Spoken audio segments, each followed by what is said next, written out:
parts nito, ito yung tinatawag na friction indicator na pagka nagkaroon ng friction dito, nagta-transmit dito, converted into frictional amperes. Ano? Tignan natin ha. Now, pag nilagyan mo ng certain load dito, yan, kung let's say, halimbawa, 50 foot-pounds. Oh. Oh. Oh, humihinto. Yan, simulated into actual na nangyayari sa makina kapag walang tinatawag na motor oil, yung internal combustion engines natin. Nagsisis yung mga metals natin, yung tinatawag na mating surfaces sa loob ng metal natin. Kapag walang lubrication, walang motor oil, ganyan ang nangyayari. Hihinto. Ganyan, no? Oh. Yan. Now, subukan natin yung isang oil na kilalang-kilala sa buong mundo, no? Napakaganda yan. Ginagamit ko yan. Yan ang ginagamit kong engine oil ko. Hindi ako nagpapalit ng iba. Okay yan. Subok ko na ito eh. So, testingin natin. Titignan natin dito.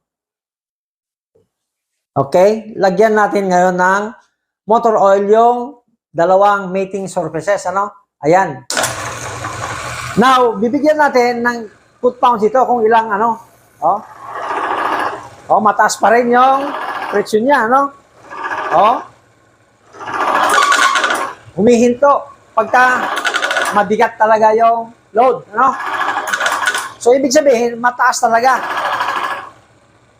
Yan ang sinasabi ko kanina na nagtataka tayo bakit kumpleto naman yung maintenance natin, nasa on time naman yung change oil natin. Bakit nagkakaroon tayo ng premature overhauling? Anong dahilan? Ito, na kahit anong gawin mo sa ating internal combustion engine, magkakaroon siya at magkakaroon ng rebaba. Ayan, makikita mo yung mga metal particles na yan.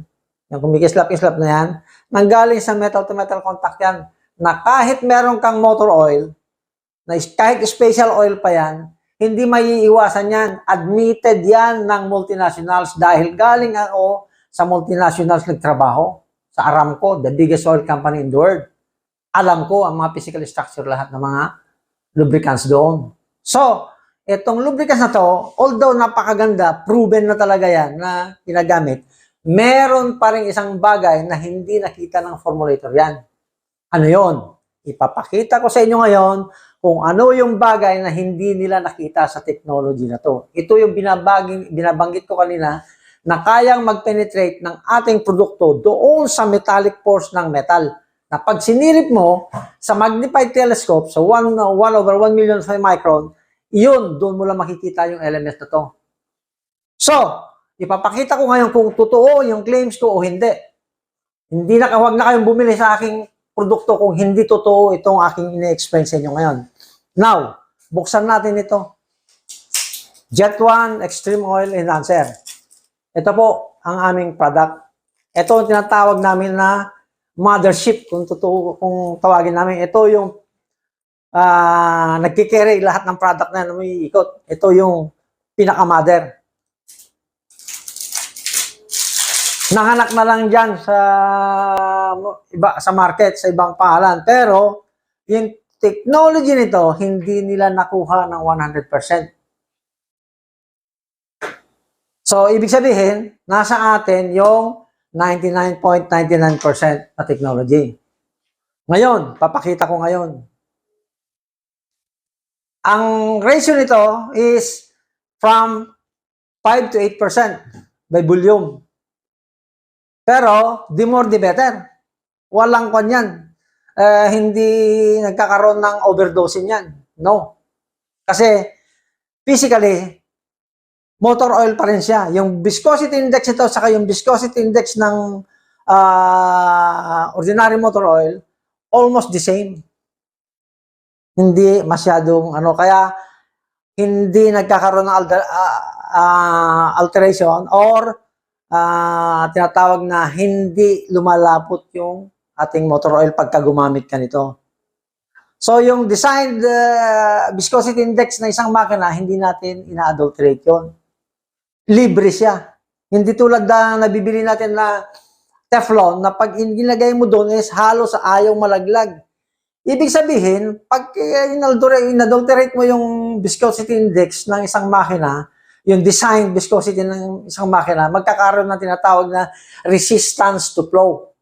Yung resistance to flow na yan, nagpapabagal doon sa pag-ikot ng system ng motor oil sa engine, internal combustion engine natin, magkakaroon na tinatawag na oil starvation sa ibang parts. Kasi nadidelay yung travel niya dahil masyadong malapot. Ang ating produkto, walang adulteration yan. Hindi nagkakaroon ng pagbabago ang viscosity. Point something na lang. So, safe tayo. Marami man ang ilagay natin, walang problema. Okay, titignan natin dito kung kaya niyang inalify yung friction dahil pag kumapit ito sa metal, tignan natin kung ano ang magiging resulta. Okay? Nakita nyo naman kanina, no? Unang pisil ko pa lang, nakita mo na, hindi na umakyat. Unang pisil ko pa lang, ano nangyari? Sinagad ko na.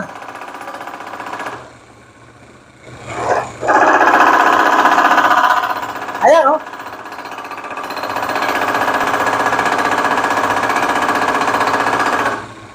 Ah, 25 lang yung rating. Samantalang kanina, 50 foot-pounds lang, pumapalo na sa maximum hanggang sa humihinto. O, ngayon, tignan natin, ngayon, isagad ko.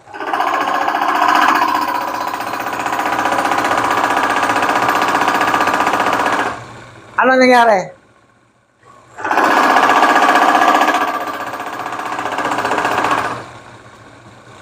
Ibig sabihin, yung ating elements, pumasok na daw sa metallic force na yan.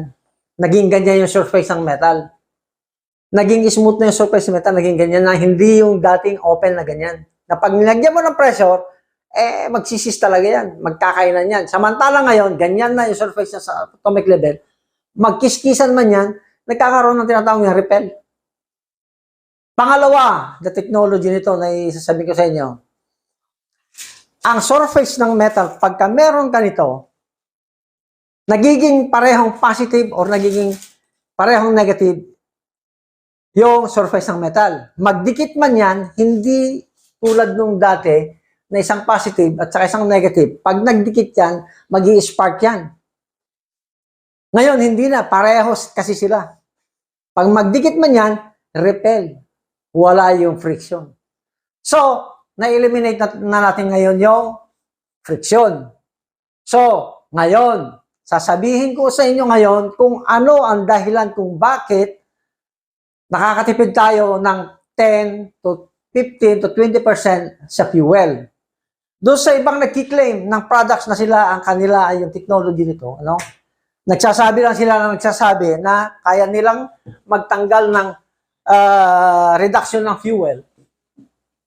20%, maximum pa nga sila sa 25% eh. Oh, napaka-bountiful naman nun. Sobra. Tremendously. Pero, tayo, kaya nating i-prove, kaya nating i-explain kung bakit. Okay? Kasi, ang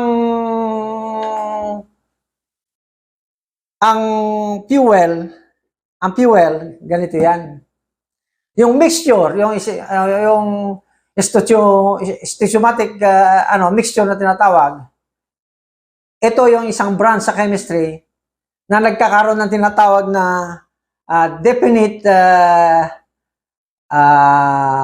tawag doon, stoichiomatic, yung tinatawag na total or exact mixture ng fuel sa air na pagka nag-introduce doon sa tinatawag na intake, ano?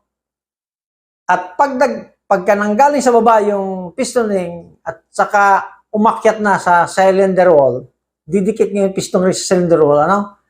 Doon magkakaroon ng tinatawag na compression ratio. Tataas doon sa sabog, ano?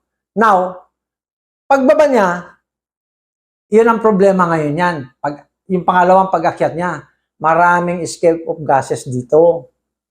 Now, pag maraming escape of gases dito sa cylinder wall, magkakaroon ng less yung tinatawag na compression ratio.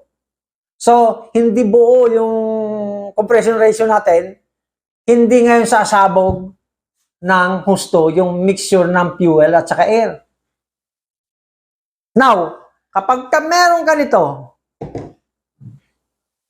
yung micro scratches na nag-create ng less compression ratio mo na sumisingaw sa cylinder mo, sinilled up niya yan.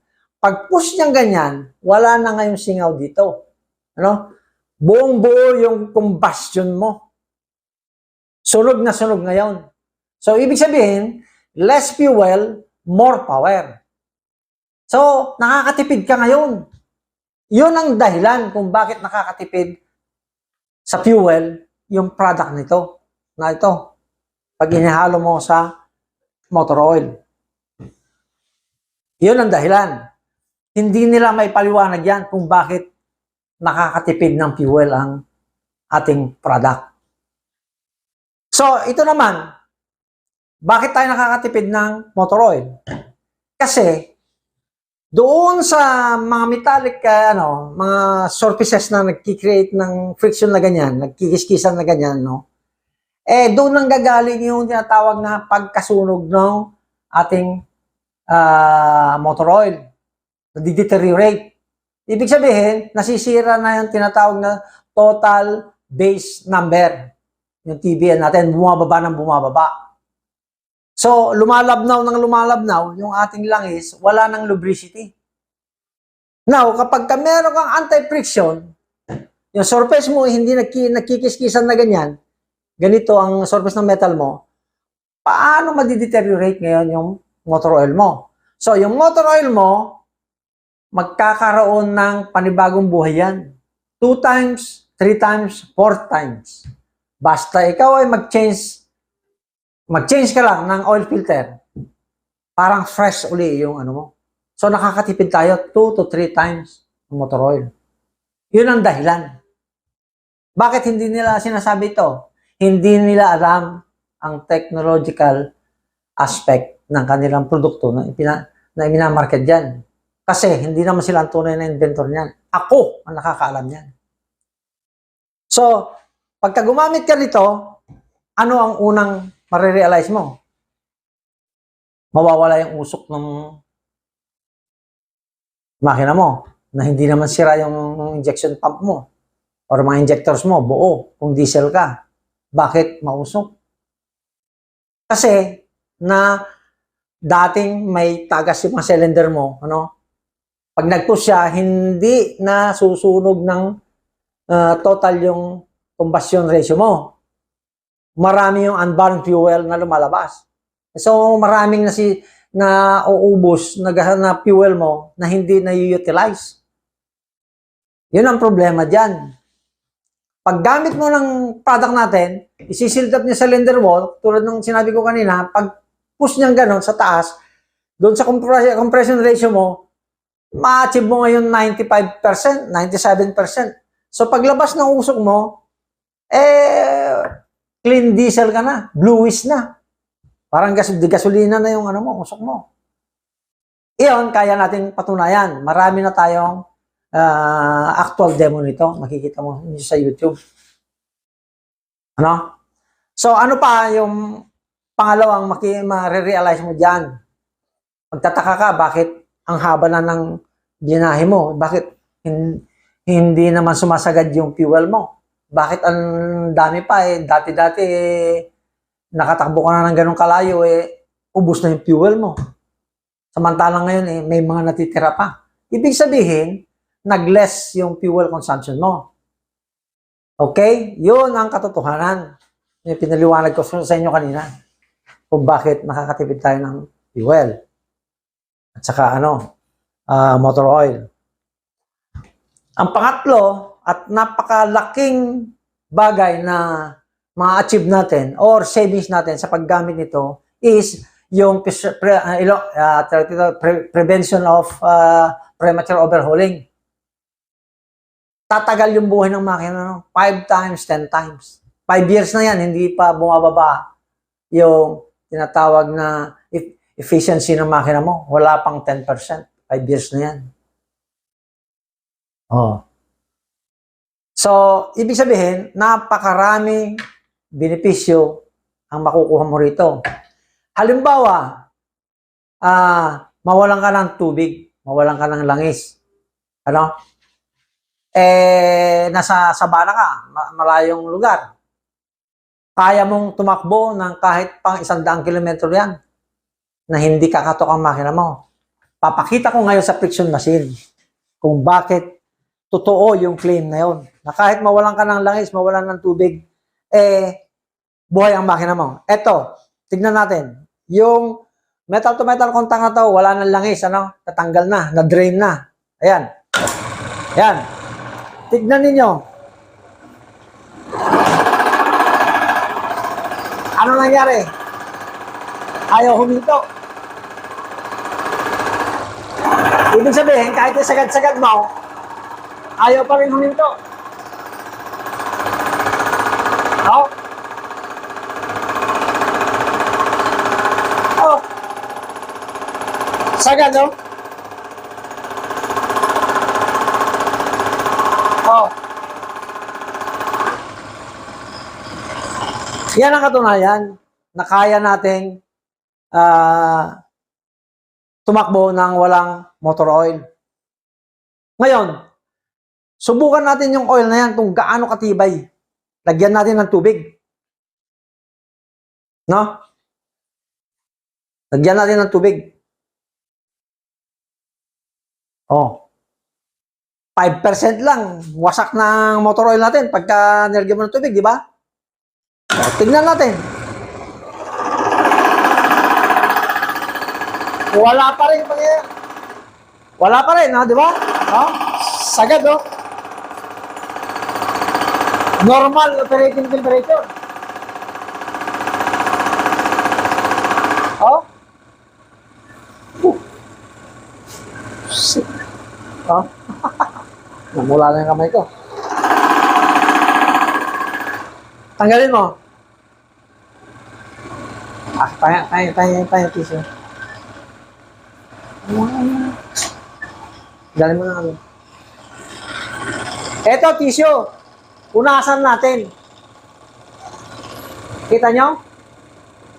Pinunasan natin. Ulitin ko. Ano yung nangyari? Lumalaban, di ba? Ito mo, oh. Pinunasan na. Di ba? Oh. Paano tanggalin yan? Subukan natin. Okay. Ito, pagtanggal, hindi kaya ng tissue. Ito, carborundum.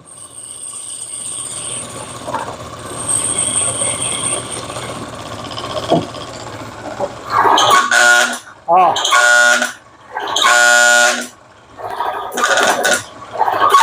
Oh. Yan ang pantanggal, carborundum, hindi tissue.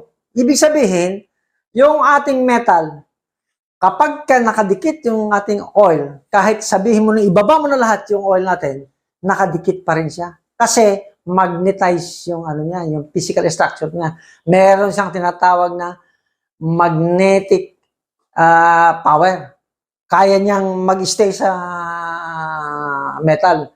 Na kahit nakaganon siya, kasi ang oil, pag nilagay mo dyan, hindi lalaglag. Pero pag ginan mo, laglag yan. Yan, kahit nakaganyan ng 1 linggo, 2 linggo, 1 buwan, hindi malalaglag kasi naging integral parts na siya ng metal. Take note, naging integral parts ng metal doon sa atomic level, hindi sa surface. Pinunasan ko na, di ba? Yun ang katunayan, pinunasan ko. Pero hindi natanggal. So, ibig sabihin, nandoon sa metallic force siya sa loob, hindi sa ibabaw. So, ibig sabihin, ibabaw at loob, protektado ang metal ng ating engine parts. So, makakasigurado tayo na ang ating pyesa, pagka gumamit ka nito, magiging superior quality siya. Napakaganda ang pyesa natin na mapipreserve natin. Hahaba ang buhay ng makina. Kaya, yung mga fleet owners, yung mga ang laki ng benefits nila dito. Magkano ang isang makina pagka yung na-bag down ka? Total overhauling. 500,000 sa isang truck. Magkano lang ang halaga nito? 1,500, 2,000 pesos. Naka-insured ka. Naka-insured yung 500,000 mo sa halagang 2,000 pesos or 1,500 pesos. O, di ba? Bakit nag-hesitate ka pang gumamit ng ganito? Samantalang nakita mo na yung physical structure nito, superior quality na siya. Unbelievable. First of its kind sa lubrication technology itong ating product. So, kung gusto nyong masubukan, money back guarantee tayo. Pag hindi maganda, hindi totoo yung claim ko, ibalik niyo yung bote, balik namin pera niyo. Okay? Meron pa akong ipapakita na nakaka-amaze.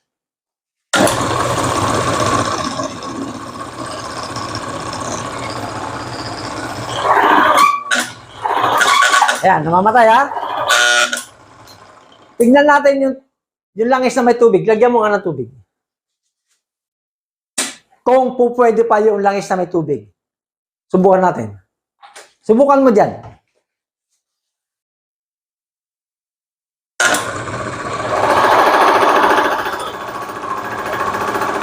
O bakit?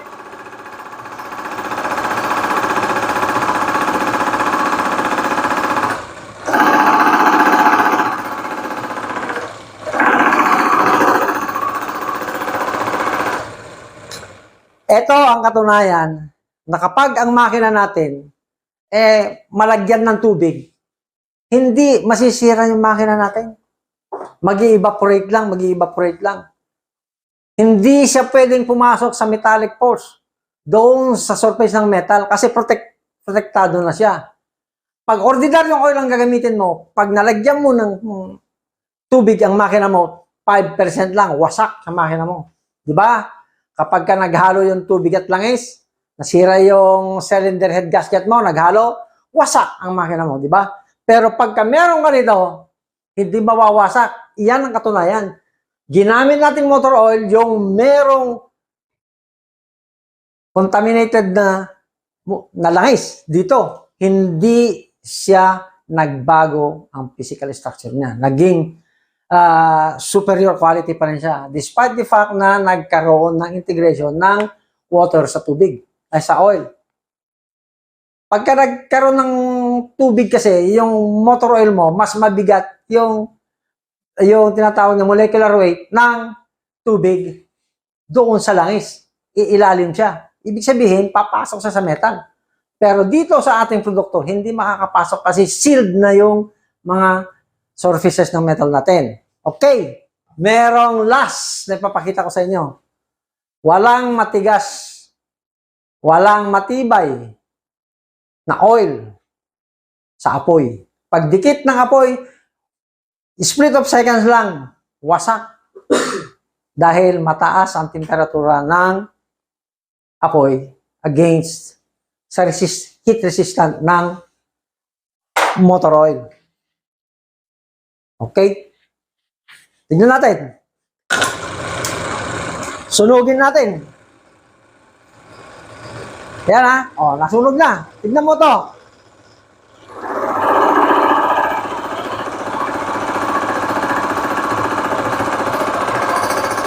Ayan o.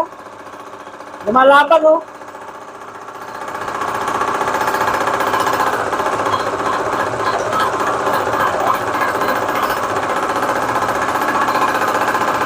Oh.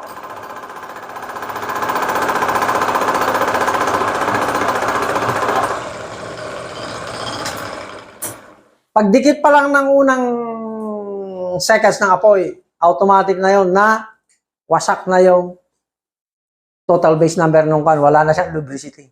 Automatic na yun. Kung hindi man siya masunog, sira na yung lubricity agent niya. Yun ang matinding tinatawag na thermal resistance ng ating produkto. At kahit abutin pa siya ng 500 degrees centigrade, 700, 1,000, hindi mo kayang tanggalin yung lubrication natin sa surface ng metal hanggat hindi mo siya nililiha or ginagasgas ng carborundum. Yun lang ang pantanggal dyan. Ayan o, carborundum.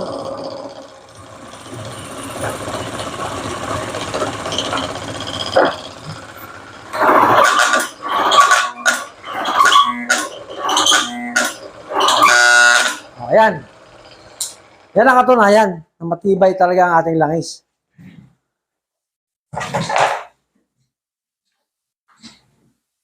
Okay. For the time being, I would like to reiterate to everybody na itong product natin, hindi ho ito ordinaryo. Ito, malaking bagay ito para makatipid tayo sa ating operation. Maging personal man or maging sa mga heavy equipment natin, mga trackings natin na nagtatraverse dyan. Pagka meron ko nitong ating product na to, sisiguraduhin ko sa inyo na malaking tulong ang ma-achieve nyo rito. Yung savings nyo rito, yung 50% ng maintenance cost niyo automatic na tanggal. So, sana nga po, subukan natin ito. Wala naman pong mawawala kung magsubok kayo para malaman niyo ang katotohanan. Pero nagbibigay naman ako ng assurance bilang inventor nito na superior quality ang ating product. Makakatulong po ito ng malaki sa ating mga operation. Maging personal man yan or maging sa panghanap buhay natin. Sana nga po magtulungan tayo na sana itong produkto natin bilang isang Pilipino huwag nating ipagkait yung pagkakataon na merong isang katulad ko, isang Pilipino na nakagawa ng isang bagay na intended talaga para sa atin.